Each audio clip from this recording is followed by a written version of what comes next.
Pozdravujem vás v druhú adventnú nedeľu, v ktorej máme pred sebou príbeh z Evanjelia podľa Lukáša z 18. kapitoly, 1. až 8. verš, nad ktorým sa spoločne s Božou pomocou budeme zamýšľať. V tomto oddieli Pán Ježiš vyzýva k neustálemu modlitebnému životu. Rozpráva tu jedno podobenstvo, a je to podobenstvo o sudcovi a vdove. Ale to, čo je dôležité, je aj to, čo čítame na začiatku tohto oddielu. Čítame: rozpovedal im podobenstvo o tom, že sa treba stále modliť a neochabovať. Predchádzajúca kapitola v Evanjeliu podľa Lukáša končí výkladom o Božom kráľovstve a prichádzajúcom synovi človeka. A Pán Ježiš hovorí o tom, že kým Božie kráľovstvo úplne zavládne, jeho nasledovníci budú čeliť rôznym výzvam, útlaku aj nespravodlivosti.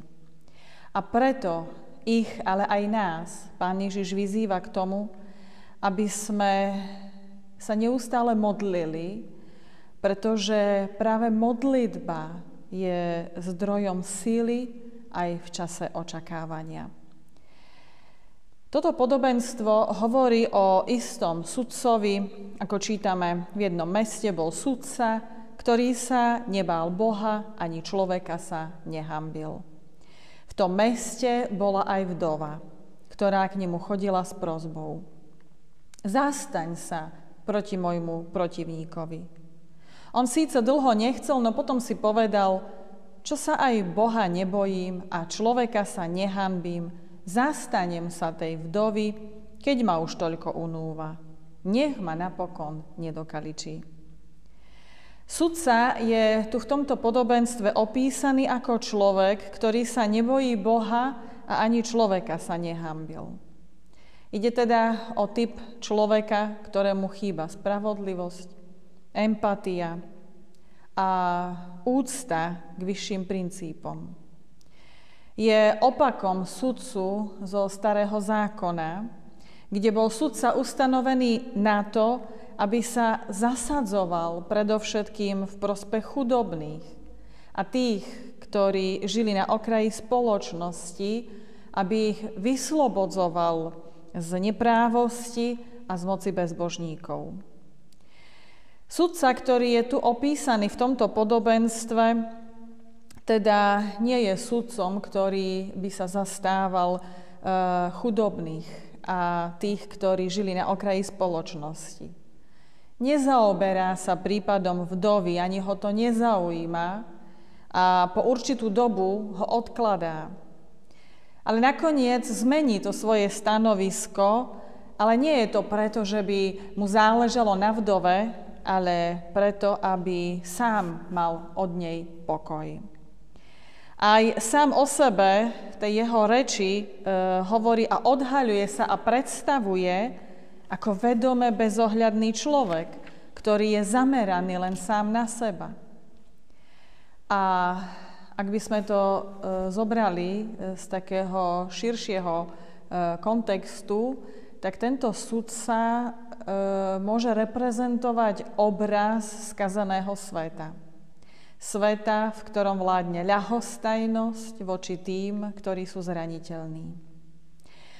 A je dôležité si všimnúť, že tento sudca, aj keď koná v prospech tej vdovy, ale je to preto, že je to z jeho vlastného záujmu, aby mal od tejto vdovy pokoj. Situácia vdovy bola v tom období nesmierne ťažká a to aj preto, že neexistoval sociálny systém, ktorý by zabezpečoval vdovy. A vdova aj v tomto podobenstve, ktorá tu vystupuje a dožaduje sa spravodlivosti, jej situácia nie je ľahká. A zrejme táto vdova nemala ani muža, ale nemala ani nikoho iného, kto by sa jej bol zastal. Jediné, čo má, je jej vytrvalá neodbytnosť u sudcu, ktorá bola jej jedinou zbraňou, jej vytrvalosť. Vdova zároveň predstavuje všetkých slabých a zraniteľných spoločností. A jej neustále prichádzanie k sudcovi ukazuje jej odhodlanie a vieru. Je pre nás príkladom vytrvalej viery a odhodlania, pretože sa nevzdáva a neprestáva prosiť. No a čo prinieslo tejto vdove toto neustále prosenie? V texte čítame, ako si tento nespravodlivý a sebecký sudca povie: zastanem sa tej vdovy, keď ma už toľko unúva. Nech ma napokon nedokaličí. A potom Pán Ježiš v tomto podobenstve pokračuje a hovorí, či sa Boh nezastane svojich vyvolených, ktorí k nemu volajú dňom i nocou. Vari bude meškať s pomocou pre nich. Hovorím vám, hneď sa ich zastane. Keď malo zmysel to, čo táto vdova robila a prinieslo jej to výsledky, to neustále naliehanie a nakoniec sa ten sudca nad ňou zmiloval a vyriešil jej spor, tak o čo viac má zmysel, ak človek prednáša a prináša svoje prosby pred Boha.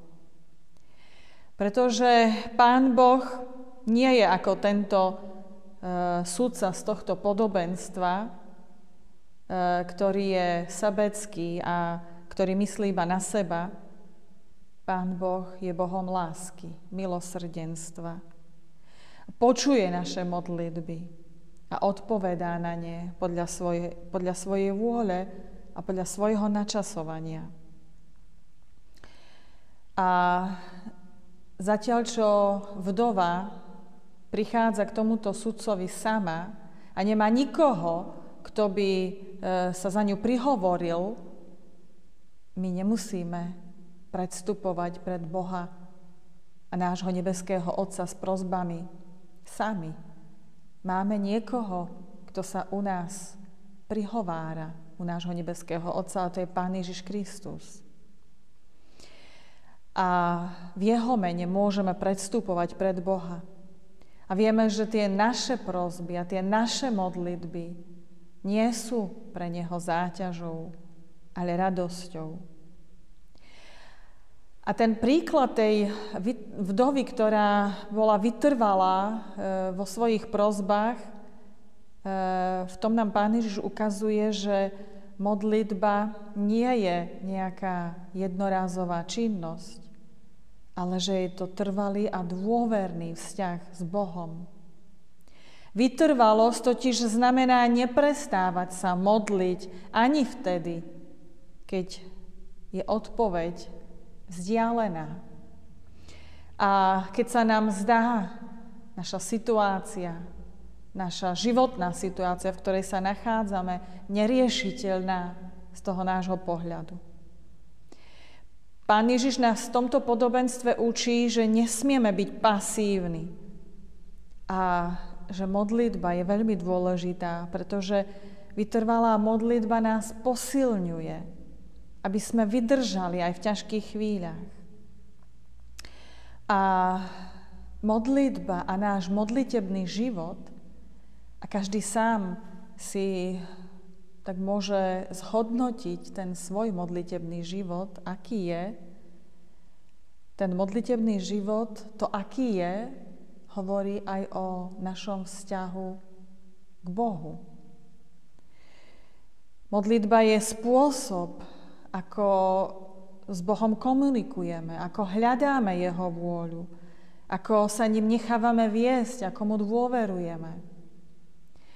A modlitba, nieraz sme to spomínali, že modlitba je pre veriaceho človeka tak dôležitá, ako je dôležitý kyslík pre človeka, ako dýchanie.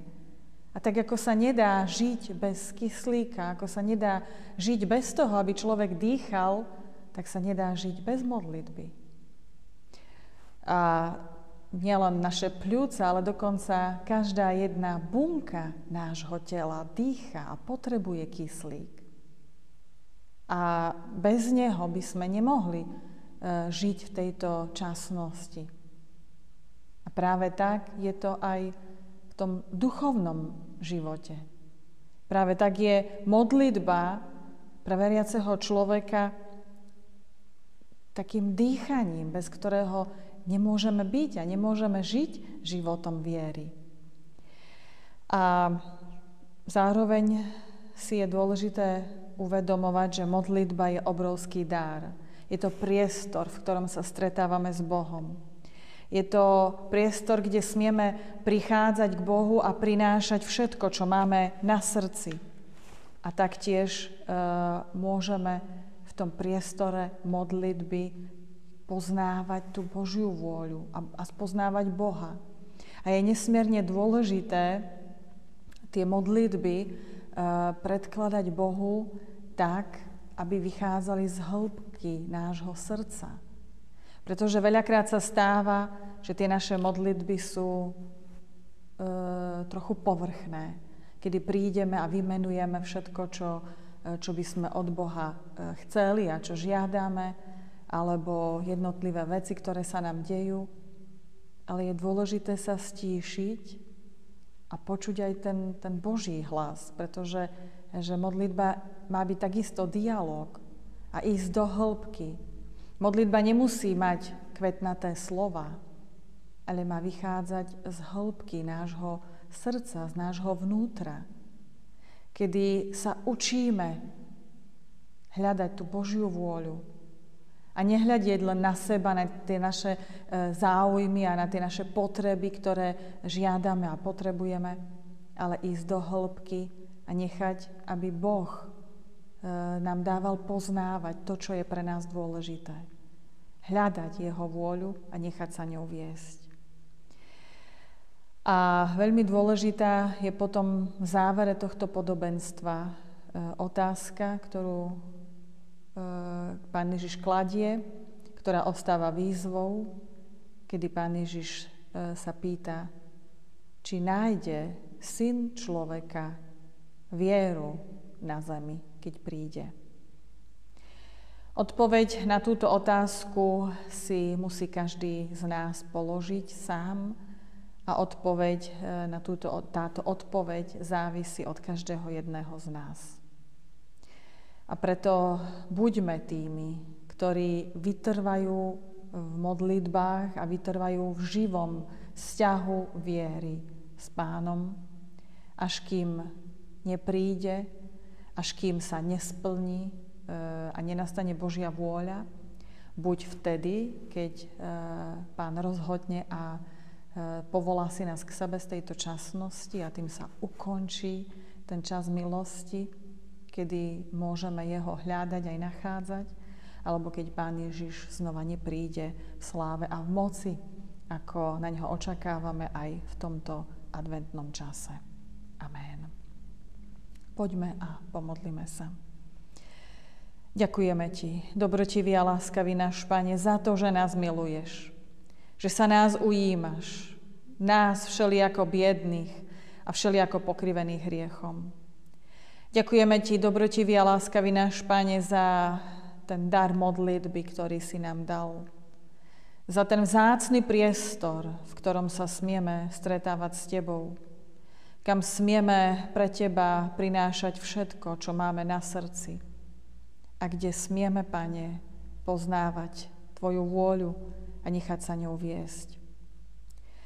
Pane, prosíme, daj, aby sme pamätali na ten modlitebný život, aký je dôležitý. A daj, aby tie naše modlitby taktiež vychádzali z hĺbky nášho srdca. Odpusť nám, Pane, ak pre veci tohto sveta tak málo času nachádzame, aby sme sa pre Tebou stíšili, sklonili a nechali sa Tebou viesť aj v priestore modlitby. A tak prosíme, Pane, zmiluj sa nad nami všelijako ubolenými, utrápenými, ustarostenými.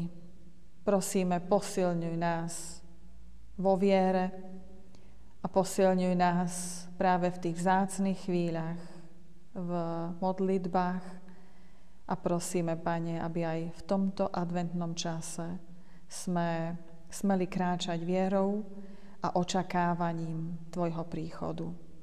Tak prosíme, Pane, vypočuj nás a Ty učiň viac, ako my dokážeme a vieme prosiť. A vypočuj nás, keď k Tebe ešte aj takto spoločne voláme.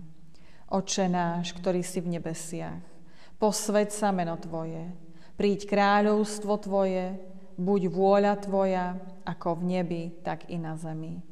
Chlieb náš každodenný daj nám dnes a odpusť nám viny naše, ako aj my odpúšťame vinníkom svojim. I neuved nás do pokušenia, ale zbav nás zlého, lebo Tvoje je kráľovstvo, i moc, i sláva na veky. Amen. A teraz poďme a vyprosme si ešte požehnanie. Pokoj Boží, ktorý prevyšuje každý rozum, ten nech stráži naše srdcia i naše mysle v Kristovi Ježišovi, našom Pánovi.